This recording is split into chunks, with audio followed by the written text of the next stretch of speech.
Welcome back. Joining us on the program this week, we're delighted to have Justin Bieler with Department of Social Services. Justin, welcome. Thank you. Now, what is your division all about? What's your role with Department of Social Services? I'm in the Community Initiatives and Special Programs unit, and my main position is the homeless coordinator for the county. So I'm working with the homeless shelters and the homeless providers in the county. I run the database for the homeless services, and I also coordinate Homeless Resource Day. Great, and that's of course what the subject of our interview is going to be today, but how long have you been working for the county? I've been there for 5 years. 5 years? Yes. Great, and tell us a bit about Homeless Resource Day, what this event provides. Sure.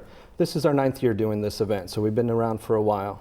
And our main objective is to pair up homeless individuals and families in the community with necessary resources so that they could gain independence and gain housing.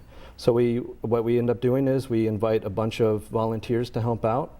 The volunteers match up with the homeless individual or family, and they take them to the different services that we have at the day. We usually have between 80 and 90 service providers offering an array of different services that individuals are going to need. We supply haircuts, medical needs, health insurance, housing, shelter, legal assistance, tax preparation, and identification and vital records. And haircuts and dental work and... Yeah, we pull teeth that day, actually. Do you really? Yes. Yep. Not me personally, but yeah, right. we get dentists. Oh, we would like to see you try that. I would love to try it, but we do have a bunch of dentists that come on that day that will be doing teeth extraction and other minor dental stuff. Tell us about what is the state of homelessness in Anne Arundel County, and has it changed? Have you seen any changes in the 5 years that you've been doing this? We have a coalition to end homelessness in the county, and that coalition is working hard on developing new strategies to try to counter the homeless population, try to provide them with the necessary resources, and obviously Homeless Resource Day is just one thing.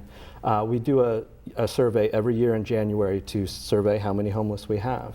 And this past year, we found 51 in the streets, and this was right after that snowstorm. So there was at least 51 actually in the streets or outside in tents. And we have over 200 in shelters and transitional housing. On any given night, it looks about 400 people that are homeless, either in the streets or in our shelters. And that's pretty consistent actually over the past few years. We have new initiatives that are really honing in on trying to reduce chronic homelessness. Those people that have been out there for many years, we're working on getting them permanent supportive housing. And give us an example of one of those strategies, how it works. One thing that we've done is we consolidated all the permanent supportive housing program wait lists. So now there's only one wait list. So when a program has an opening, they contact me and we identify the next person that's on the list. That's helped in many ways, partly because we now go out to the homeless camps and we get them to get on all the wait lists at one time. So that's really made the objective of getting those that are chronically homeless housed first a lot easier, a lot more efficient.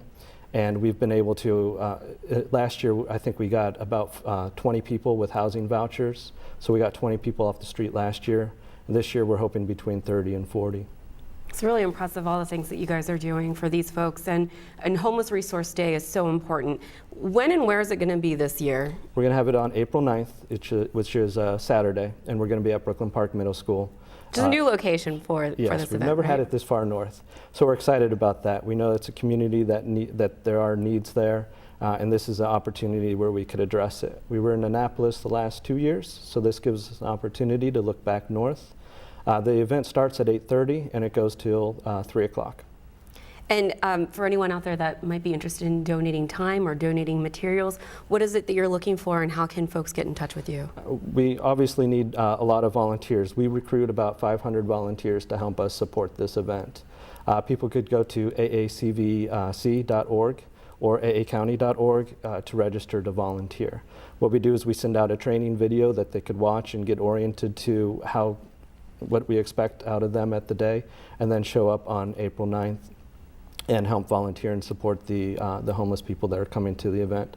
The other thing is we are looking for toiletry items as donations, so if anybody that is able to donate deodorant, soaps, shampoos, toothpaste, things like that, they could contact me and we could arrange a time that we could get those items. Or they could show up on April 8th in the evening and drop them off before the event. Right at Brooklyn Park Middle. Right at Brooklyn Park Middle. Make Yes. it Are there so any easy. items people should not donate?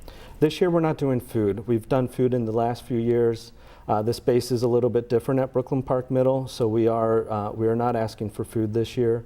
We will supply people with information on where they could go for their local pantries, Right. but we're not doing the food this year.